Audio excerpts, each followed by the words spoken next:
we're going to do something different. We're going to do something different to really make this jig pop up off the bottom. We're going to use our rod. We're going to go from 12 to 3, but we're going to do something with our hand that's going to make this jig violently pop up off the bottom.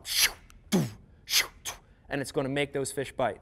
So as we make that motion, once it's on the bottom, we're going to get that motion from our rod from 3 o'clock to 12 o'clock. And as we do it, let's take our hand off the reel handle totally. Ready? And as we make that motion, we're going to smack the bottom of the rod. Okay?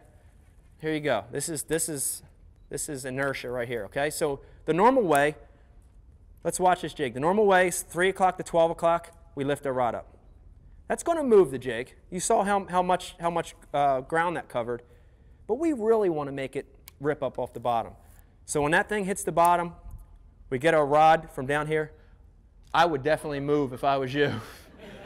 I would definitely move. I'd probably move over there or maybe into the next room. Is this where you're culling? Like Keep going that way. Keep going that way.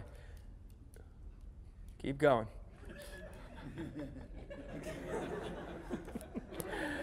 We're going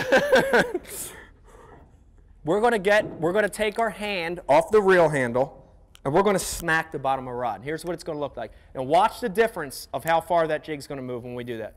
Ready? We're down here, and as we take our rod from 3 to 12, we're going to smack the bottom of the rod. You ready? Now, think about that. Think of the inertia difference in it. So we're just going to smack the bottom of a rod. As we bring it up, pop your rod. Use your hand to pop your rod. You okay?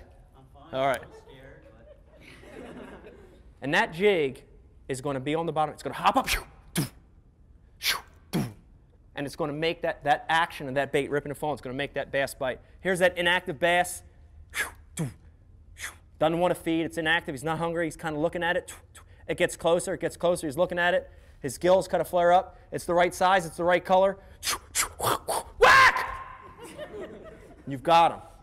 You've made that fish bite. Created a pure reaction strike. This stroking and ripping technique is going to work best with heavier football head jigs because we need the weight of that bait to create that reaction strike, right? We're using the weight of the bait. Even in shallower water, we need that heavy bait to fall like a rock, okay? So, you know, 1/2 ounce, 3/4, 1 ounce football head jigs is what we want to use the stroking and ripping technique for. What kind of line are you using? Good question. We'll talk about that later, but we'll talk about it right now. The question was, what kind of line am I using? I had a question earlier from a guy about what are the kinds of lines you use, and here they go. There's 3 kinds of lines I'm using.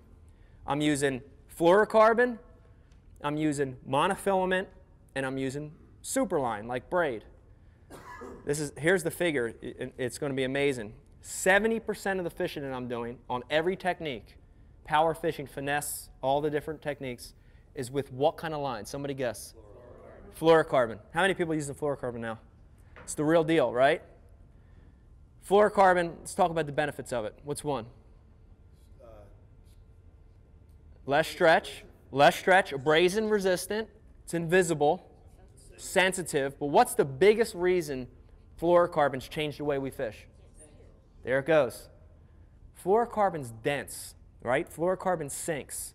So what a dense sinking line means to a bait is it means better action in the bait, right? More natural fall, better action. That thing's falling a million miles an hour. We don't want drag. We want to let that bait work. So 70% of the time in my fishing, I'm using fluorocarbon, including with football head jigs. The other 30% is split between mono and braid. Mono I use when I want to keep the bait up, right? Top water fishing. I purposely want to keep that bait floating. Use your mono. And then braid, the other 15% of the time, use braid for that heavy cover, slop, heavy cover situations, and super deep water. If I'm fishing deeper than 40, 50, 60 feet, a lot of times I'll go to braid because there's too much stretch in that super deep water. But I'm using fluorocarbon. Most of the time on the ripping technique, I'm using 15 to 20 pound Berkeley trilene fluorocarbon, clear fluorocarbon. All the fluorocarbon out there is pretty good now. Let's keep going. All right, so that was stroking and ripping, free fall on the initial fall. And the information Bass University provides isn't your basic run-of-the-mill fishing video. This is specific information from A to Z to help you learn get to the water, and become a better angler quickly.